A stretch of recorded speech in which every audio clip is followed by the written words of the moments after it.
नमस्कार नीलिमा किचन को आपण मानक अनेक अनेक स्वागत। आज मु आपण मानक सहित शेयर करी बैगण मसला रेसिपी। यह को भात रोटी नान परोटा जेकोन सहित मत खाई पारिबे, बहुत सुंदर लागिबो। तेबे वीडियो को स्किप न करी फुल देखंतु। आशा करूची वीडियोटी आपण मानक बहुत पसंद आसीबो। आरंभ करिबा आज मजादार मसला बैगण रेसिपी। एठी देखंतु मु आधा केजी बैगण ताको भल भाबरे धोई काटी नेछि।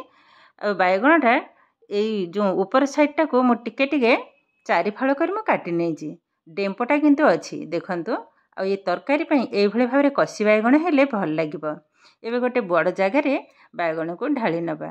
आधरी दे देबा स्वाद अनुसार लूण एवं सामान्य टिके हल्दी पाउडर भल भाबरे गोळेई की ताको 2 मिनिट पई टिके रखि नेबे। त लूणटा भल भाबरे सेट हे जिवो। देखंतु एई भली भाबरे भल भाबरे टिके घसी घसी लूण एवं हल्दी को लगे नबा को पड़िबो। 2-3 मिनिट टिके रखि नेबे। तापरे रोसी स्टार्ट करिबा। गैस ऑन करी बसई नेली कड़ई।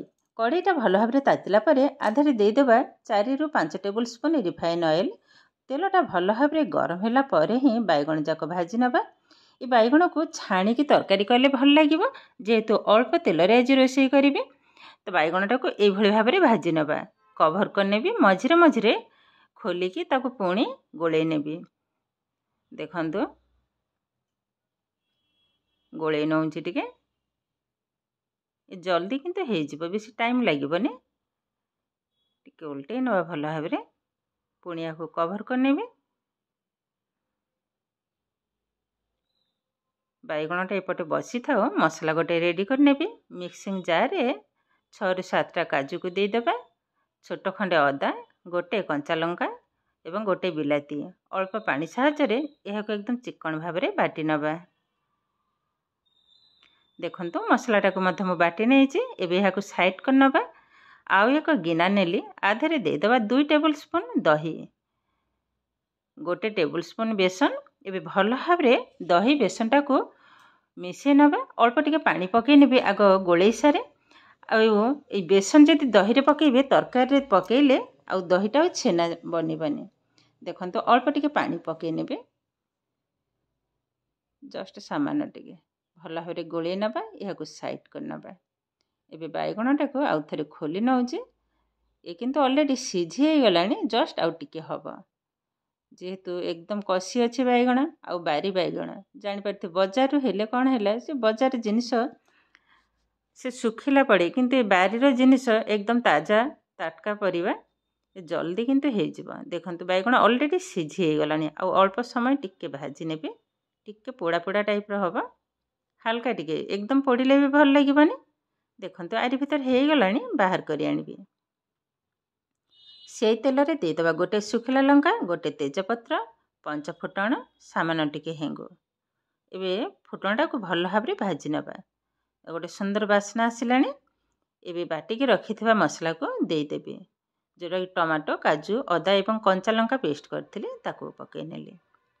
एबे गैस रो फ्लेम को एकदम लो रे ही रखिबा, नहले मसलाटा पोड़ी हे जिवो, तरकारी भल लागिबनी। भल भाबरे गोळेई नेबे। एबे आंधरे किछि मसला को ऐड करबा। दे देबा स्वाद अनुसार लूण, हल्दी powder, Lanka powder, curry powder एवं जीरा पाउडर भल भाबरे मिसे नबा। मसला रो तेल छाड़िबा पर्यंत मसलाटा को मझिरे मझिरे गोळेई भी एकदम लो फ्लेम रे किंतु। एबे देखंतु मसला रो ऑलरेडी तेल छाड़िबा स्टार्ट करलानी। केते सुंदर देखा होची। देखंतु कलरटा भी बहुत सुंदर आसुची आ बास्नाटा भी बहुत सुंदर आसिलानी। मसला किंतु ऑलरेडी हमर रेडी हे गलानी। मु टिके पाखरे देखाउची। देखंतु कलरटा बहुत सुंदर आसुची। एबे आधर दे देबी बेसन एवं दही को जो गोळेई के रखितिले ताको पके नबा। तो एई भली भाबरे जदि दही बेसन को मिसेई की पकेबे ताहेले आ छेना छिंडी मन बनिबनी। नहले किंतु खाली दही जदि सेमति पकेबे ताहेले छेना छिंडी जिबार संभावना अछि। एबे अल्प टिके पानी पके नेबे। आधा गिनारो टिके कम पके नेजे। एबे भल भाबरे गोळेई नबा।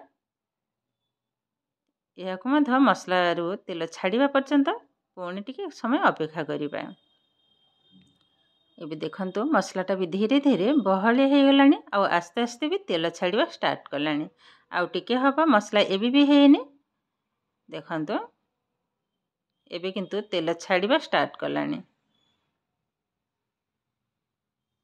कलरटा भी देखंतु केतेटा सुंदर बनीची। ऑलरेडी ये मसला मोर रेडी हो गलानी। तेल भी बहुत सुंदर भाव में छाड़ी हो गलानी। ऑलरेडी मसला मोर रेडी होता केवल ये जो बेसन एवं दही जो पकेली तार टिके टाइम लगिला। ये आमर ऑलरेडी हो गलानी। ये आधे पानी ढाली नेबी आ मसलाटा भाजवा दरकार नहीं। देखंतु कलरटा केतेटा सुंदर बनीचे। एबे देदेबा पानी। पानी एठी मु गोटे गिना ही पानी पकेबी। भल भाव में गोले नेबी। एबागे यह को एकदम हाई फ्लेम रे 3 ରୁ 4 मिनिट भल भाव में फुटई नबा। एबे देखंतु तरकारीटा भी हमर फुटिबा स्टार्ट कलानी। आउ झोलटा भी बहलिया हो आसलानी। एबे भाजिकी रखिथिबा बैगण को पकई नेबी। पकई सारला परे आउ 2 मिनिट फुटई नेबी। भल भाव में मसलाटा बैगण भितर पशिजिब। देखंतु गोले नेली आउ 2 मिनिट फुटिला परे ही गैसटा को बंद कर नबा। एबे देखंतु तरकारी किंतु ऑलरेडी हमर रेडी हो गलानी। बहुत सुंदर देखा होची और बासनाटा भी बहुत सुंदर आसुची। एबे गैसटा को बंद कर नबा। ओल्हे आनिबा गोटे प्लेट को। देखंतु केतेटा सुंदर बनीचे। कलरटा भी देखंतु बहुत सुंदर बनीचे। केतेटा सुंदर बनीचे देखंतु।